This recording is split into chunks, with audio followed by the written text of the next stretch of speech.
Episode 7 के starting में हमें एक आदमी को दिखाया जाता है जो काफी ड्रंक बैठा था। एक बिल्ली काफी देर से इधर उधर आ जा रही थी। आदमी को उस बिल्ली पर बहुत ज्यादा गुस्सा आता है, तो वो उस बिल्ली को जाकर मार डालता है। उसी वक्त एक लड़का आता है। वो कहता है, डैड ये आपने क्या कर दिया। वो लड़का टोंकला था, बट उसका डैड तो उसे ही मारने लग जाता है। इतनी ही देर में डॉम आ जाता है और वो टोंकला को बचाकर घर से बाहर ले आता है। एंड देन डॉम कहता है, टोंकला हमें पुलिस को रिपोर्ट करना चाहिए। अब तो सिर्फ उन्होंने हमें अब्यूज नहीं किया बल्कि एक बिल्ली को मार डाला। तो टोंकला कहता है, नहीं, मैं ये नहीं कर सकता। नेक्स्ट डे डैड सीढ़ियों से नीचे गिर जाते हैं। काफी ज्यादा ब्लीडिंग होने की वजह से उनकी डेथ हो जाती है। डॉम जब ये देखता है तो वो टोंकला से पूछता है, डैड कैसे गिरे। तो टोंकला कहता है, बहुत ज्यादा ड्रंक होने की वजह से ये गिर गए। पर यहाँ डॉम टोंकला की तरफ देखने लग जाता है और हम व्यूअर्स को ऐसे लगता है जैसे टोंकला ने खुद ही अपने डैड को सीढ़ियों से धक्का दिया हो। इसके बाद हमें एक बाप बेटे को दिखाया जाता है जो उसी नदी से मछलियां पकड़ रहे थे जिसमें डॉम की लाश को फेंका गया था। उन्हें वहाँ एक मेमोरी कार्ड मिलता है, तो वो मेमोरी कार्ड लेने के बाद पुलिस स्टेशन में आ जाते हैं। जब ऑफिसर वो मेमोरी कार्ड को ऑन करता है तो उसमें वही वीडियो क्लिप था जिसमें ग्रेट और तुल ने डॉम की डेड बॉडी को फेंका था।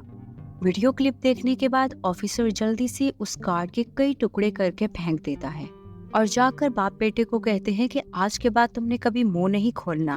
अगर तुमने किसी को भी बताया कि तुम्हें कोई कार्ड मिला था तो मैं तुम लोगों को जिंदा नहीं छोड़ूंगा।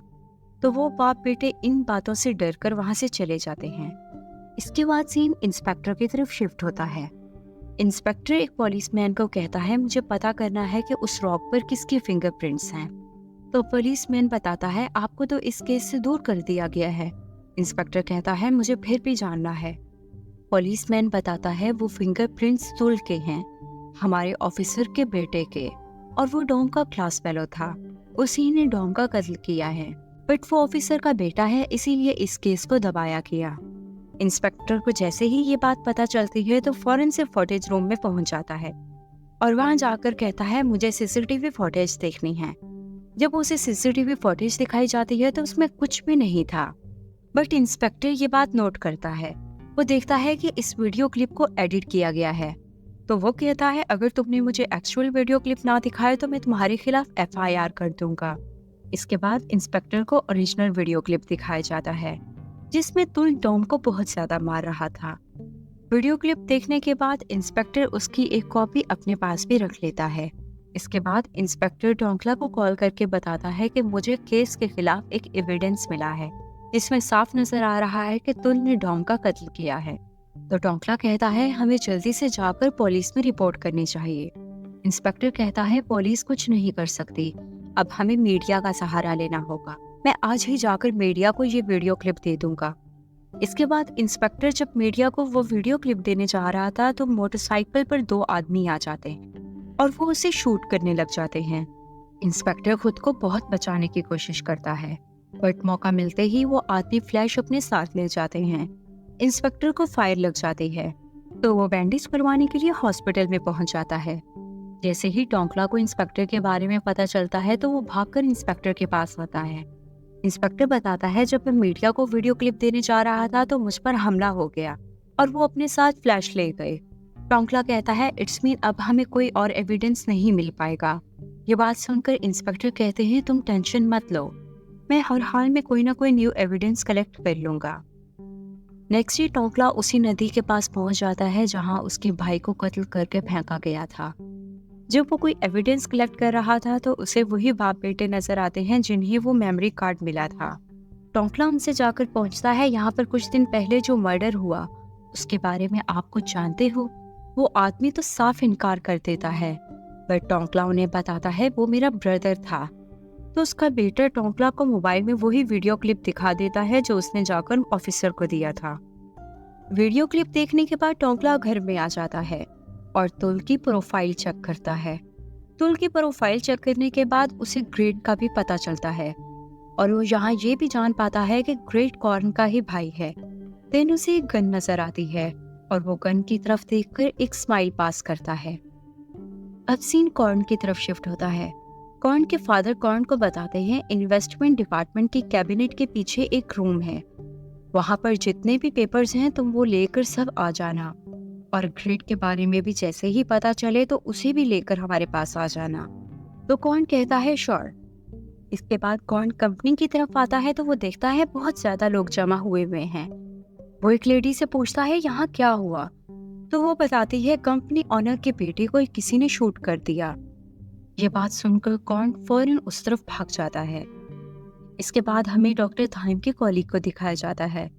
उनके पास वही पेशेंट आती है जो 4 मिनट्स फ्यूचर देख सकती थी। वो कहती है मुझे ऐसे लगता है अगर मैं 4 मिनट्स फ्यूचर देखती रही तो एक दिन मैं बहुत जल्द मर जाऊंगी। तो डॉक्टर कहते हैं मैं तुम्हारे केस पर रिसर्च कर रहा हूँ, बहुत जल्द हमें इसके बारे में कुछ पता चल जाएगा। इसके बाद डॉक्टर जब बाहर निकल रहे होते हैं तो वो देखते हैं ग्रेट को स्ट्रेचर पर लेकर जा रहे थे। ग्रेट को देखकर वो फौरन से डॉक्टर थाइम को कॉल कर देता है। डॉक्टर थाइम को जैसे ही ग्रेट के बारे में पता चलता है तो वो फौरन से ग्रेट के पीछे भाग कर आ जाता है। डॉक्टर्स डिस्कस कर रहे थे कि ग्रेट की हालत बहुत ज्यादा नाजुक है, इसे बचाना बहुत ज्यादा मुश्किल है।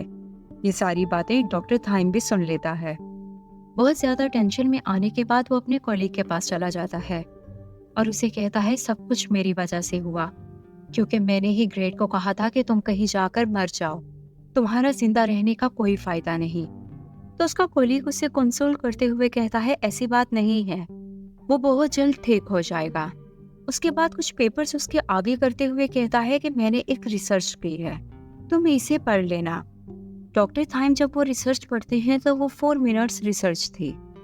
रिसर्च पढ़ने के बाद वो ग्रेट के पास आ जाते हैं और रोते हुए कहते हैं आई एम सॉरी ग्रेट, जब तुम जाग जाओगे तो हम डिनर करने चलेंगे।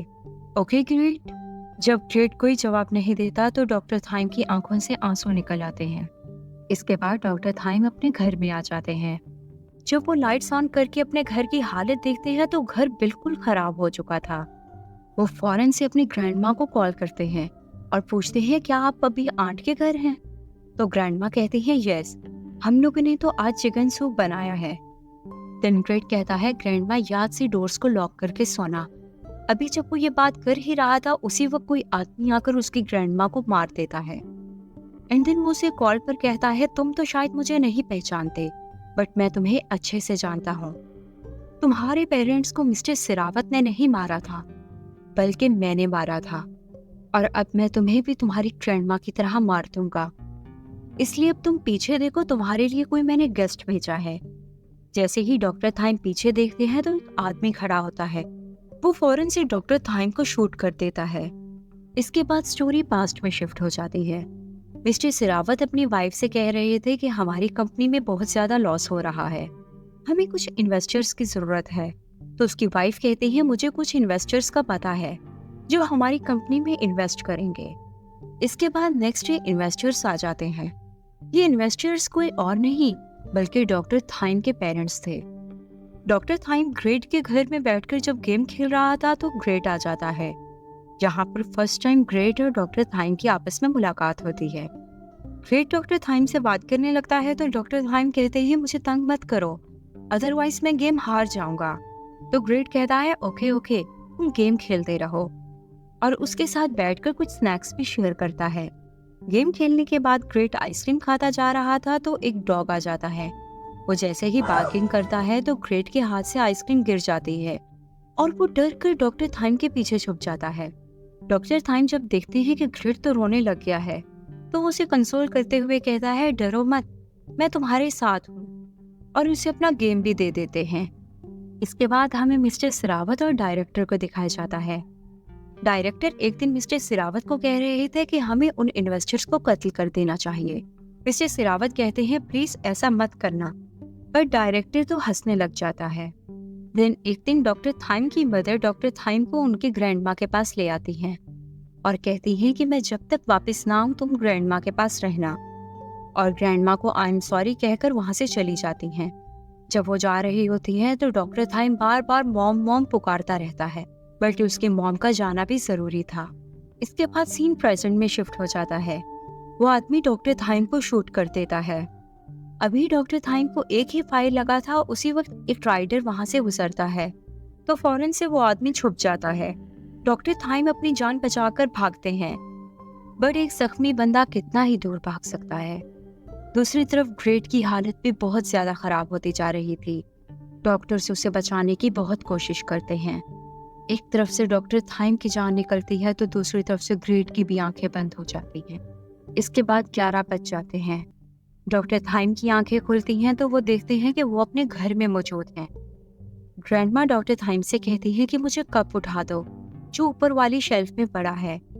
डॉक्टर थाइम जब कप उठाने के लिए जाते हैं तो वहाँ उन्हें एक बॉक्स नजर आता है। जैसे ही वो बॉक्स ओपन करते हैं तो उन्हें एक डायरी मिलती है। डायरी में उन्हें अपनी और अपनी मदर की एक पिक्चर मिलती है, और साथ ही उसकी मदर ने डॉक्टर थाइम के लिए एक नोट लिखा था, थाइम, मॉम एंड डैड को माफ कर देना। जब वो ये पढ़ रहा था तो ग्रैंडमा आ जाती हैं। डॉक्टर थाइम पूछते हैं ये क्या है, तो ग्रैंडमा बताती हैं ये तुम्हारी मदर का जर्नल है। डॉक्टर थाइम कहते हैं आपने पहले मुझे क्यों नहीं बताया इसके बारे में। ग्रैंडमा कहती हैं इस बात का कोई मतलब नहीं था, और वैसे तुम्हारे पास अब 2 चॉइसेस हैं। एक ये कि तुम इस डायरी को वापस इसकी जगह पर रख लो, वरना दूसरा ये कि तुम इसे अपने पास रखो। और यहाँ हमारा सेकंड लास्ट एपिसोड कंप्लीट हो जाता है। Stay tuned to my channel for the last episode.